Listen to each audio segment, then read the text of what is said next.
Comic bookie fans, what is up? This is Mark. It's damn dark, and yes, that's right. This is episode number 2 of After Dark with Mark. Let's get into it. If you guys have not subscribed yet to the Comic Bookies channel, make sure you do it. Make sure you hit that notification bell so every time we drop a Powers Hour, every time we drop a Batcave Minutes, or yes, a yours truly After Dark with Mark, you guys will be notified.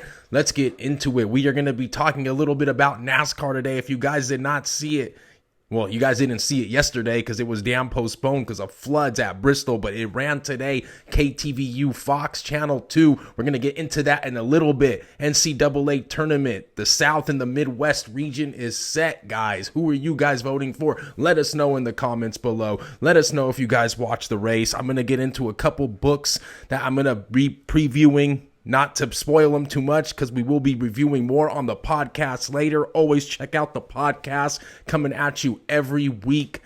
106, I believe, this week. So be on the lookout for that. And let's get into it, guys. NCAA, have you guys been watching? Cinderellas are coming. Cinderellas are going. There's only about one left. We're going to talk about them later as they hail from Southern California. But the South Midwest region have been set. The first game that was today, a couple hours ago, Houston defeated Oregon State, the 15th seed darling that has covered 14 out of 15 games out of their last 15 games so far in going back to the regular season. This team, these Beavers have been on a roll, but there wasn't any more wood to chomp on today as the Cougars were able to bite out of their neck.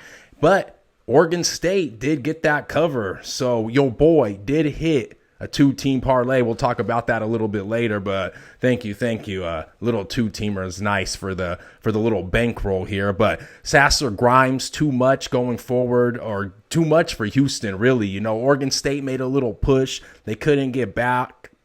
They couldn't get back from their woes in the first half, really. All their turnovers, couldn't get any boards on the defensive glass, offensive glass. Just Houston was too strong, too much defense. And yeah, it's Houston's first Final Four appearance since 1984. Another one of the best years to history, if you will. But yeah, since the days of Clyde Drexler, Akeem Olajuwon, they made them They made it 3 straight years to the Final Four, which is a pretty impressive feat in its own right. But they are going to be facing their counterparts from Waco, Texas, the Baylor Bears. Yes, that right side of that bracket is all Texas. So here it is, man. They defeat number 3 seed Arkansas. Arkansas played from behind. How many games? Every single game. All 4 games they have played from behind. And it wasn't sustainable against the number 1 team in the Baylor Bears. Musselman, great coach, usually gets his team up, but he just couldn't get his team from trailing from behind. Just like Oregon State did, they made a push. Arkansas did, but nonetheless, they were denied. And they did not cover as 7.5-7-point dogs like Oregon State did. So we get one favorite. We get one dog tonight. But yes, that matchup is set. And this one, if you thought 1984 was a long time ago for the Houston Cougars, we're going to have to go back 71 years for these Baylor Bears out of Waco. 1950, guys, the last time they were able to make a Final Four appearance. And it's kind of crazy to think, really, guys. I mean, the same brackets, the way they played it back in the 50s was the exact same way they play it today. I'm sure there was a lot less teams. We can look it up later, maybe get that on the podcast for you guys, maybe 30 teams, 20 something, but I know it probably wasn't 64 like it is today with the 4 extra play-in teams and whatnot. But yeah, I thought that was pretty cool. We got 2 more teams going tomorrow, 2 more number 1s, if you will. The Gonzaga Bulldogs from Spokane, 9-point favorites against Mike's Men of Troy. Fight on, Mike. I do not know how much fighting on the Mobley brothers are going to be able to do as 9-point underdogs against this undefeated Gonzaga Bulldog team. But we are going to see, man. I mean, Pac-12 has been playing pretty good. A story that no one would have thought. But here we are. USC, I could see them, covering because they have blown out a lot of their opponents. They have the highest percent or the biggest spread in their games next to Gonzaga going into this round, I believe.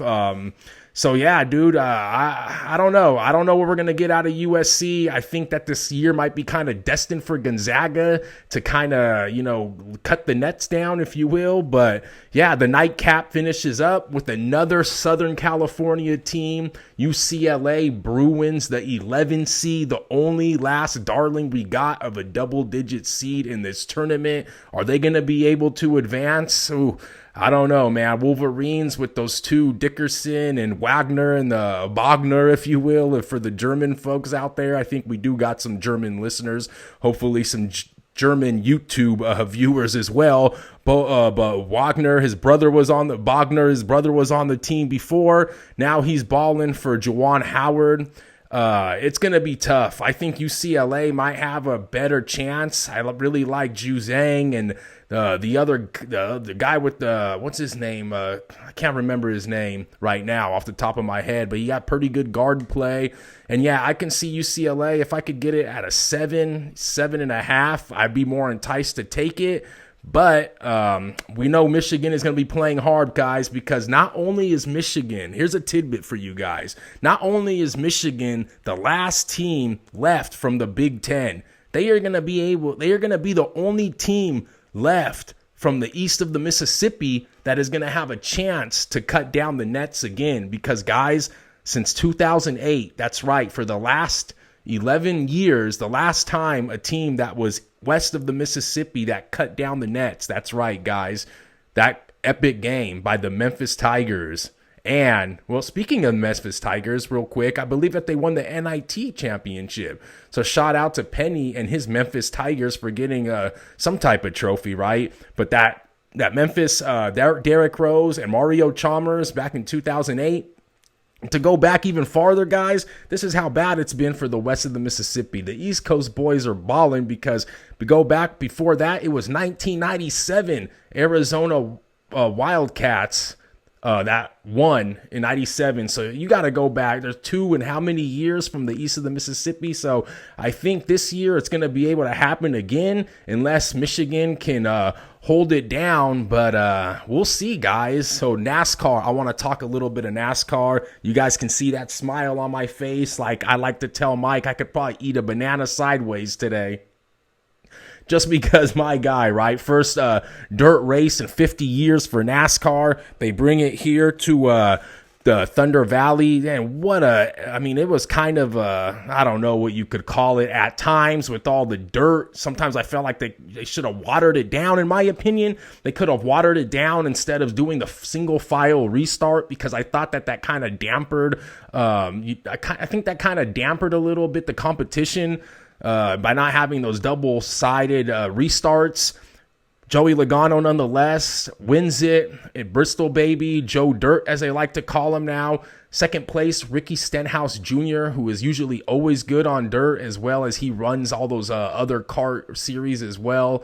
And you got a Hamlin rounding out the top three with Suarez. That's another story in itself. I mean, if you want to talk about a car that has been running good the last 2 weeks, something that I wouldn't have even imagined. I mean, I don't think Suarez has even ever ran on dirt, maybe 5 days ago, like he mentioned in the broadcast. But for this 99 Trackhouse team to be a sister team of Richard Childress and to have the sister team of Joe Gibbs Racing in the 2311 Bubba Wallace-led, Michael Jordan-owned team, I think if you're going to compare the two teams together as newer teams, I think that you might have to put Daniel Suarez in that 99 Trackhouse team above what the 23 is doing right now. 23 had a nice little run as well today, but at times, but nothing like Suarez did. Have those restarts to be able to do what he did. I really give him a lot of props. And other than my guy winning the 22 Shell Pennzoil Ford for Team Penske, I'm going to say that Pitbull Trackhouse 099 car was the most impressive thing that I was able to witness. You know, I love these like underdog type of stories. Martin Truex Jr., he won the truck race before that. Both races were postponed from yesterday that ran today. We got a weekend off, guys. I hope everybody is going to enjoy their damn Easter.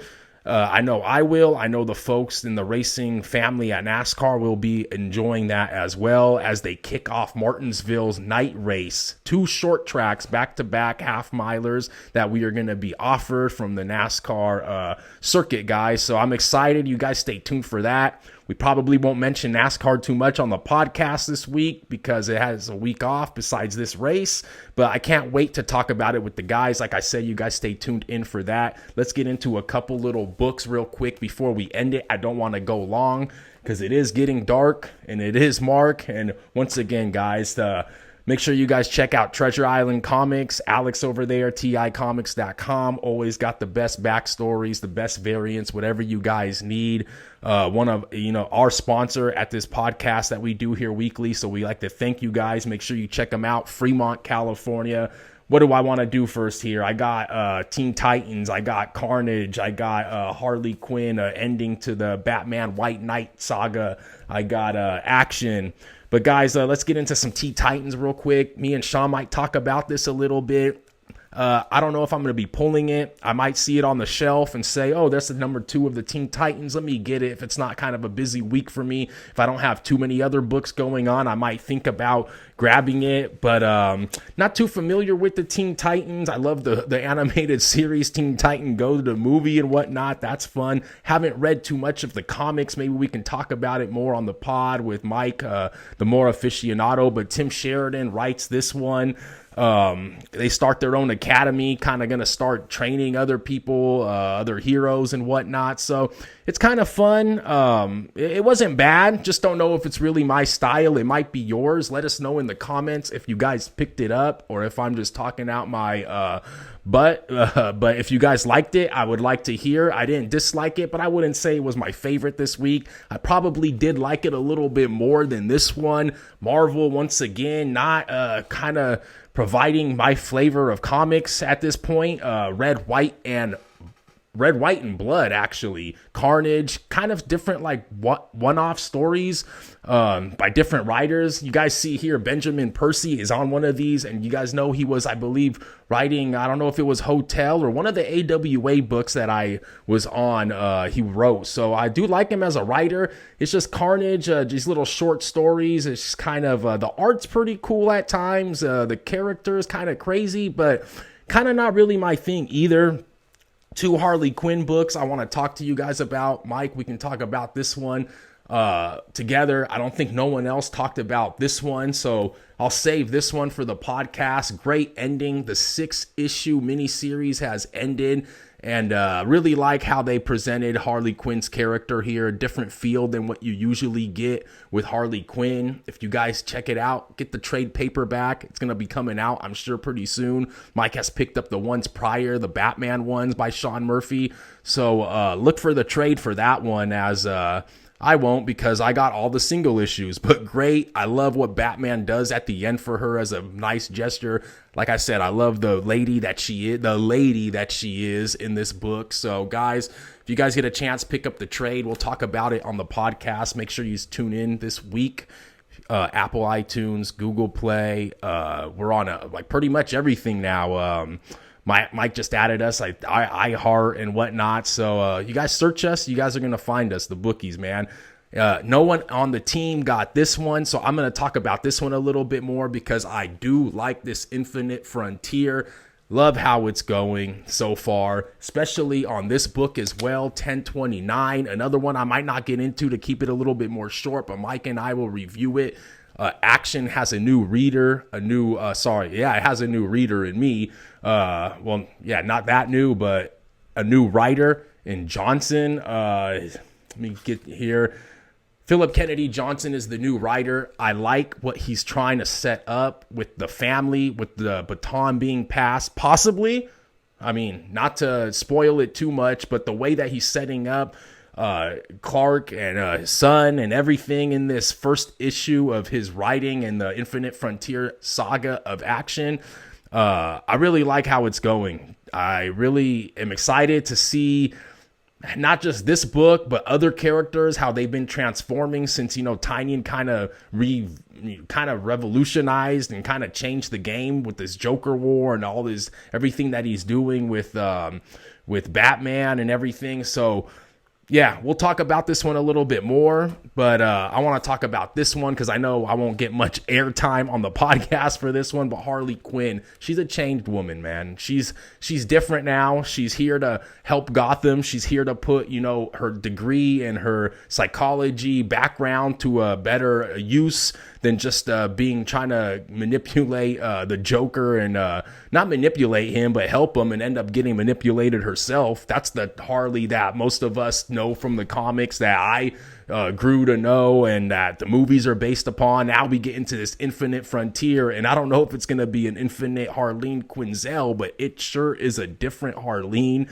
She, by the way, check out this damn variant. So I haven't held it up that close, but this variant is hot, man. I had to pick it up. I love how it's just plain. You got the almost a Japanimation type of looking Harley, which is a little bit different to me. But like I said, she even has to hold down Bruce a little bit in this one, man. That's how crazy Harley's got. That's how, I don't know. I mean, not crazy. I mean, that's how sane I think she's becoming, or trying to become. The art in this book is a little bit different for me. Not really used to it. Not saying it's bad. It's just different. Obviously, art and beauty is always in the eye of the beholder, guys. So I'm not going to ever hate or talk crap about anybody's artwork because it's all different. But this book here, one thing that I do see that I believe is pretty cool is that I think it's a female book by writer and artist, and Stephanie Phillips in writing it, and Riley Rossmo. I believe that these are two females. If Riley is not a female, I'm sorry, because I'm thinking that it is, because the way that the story is being written and what I wrote at the end, or what the little interview Q&A that DC did with them, I should have looked it up first, but I didn't. But if it is, I really like the way it's going to go. I am going to pull this one. Probably won't be pulling Teen Titans.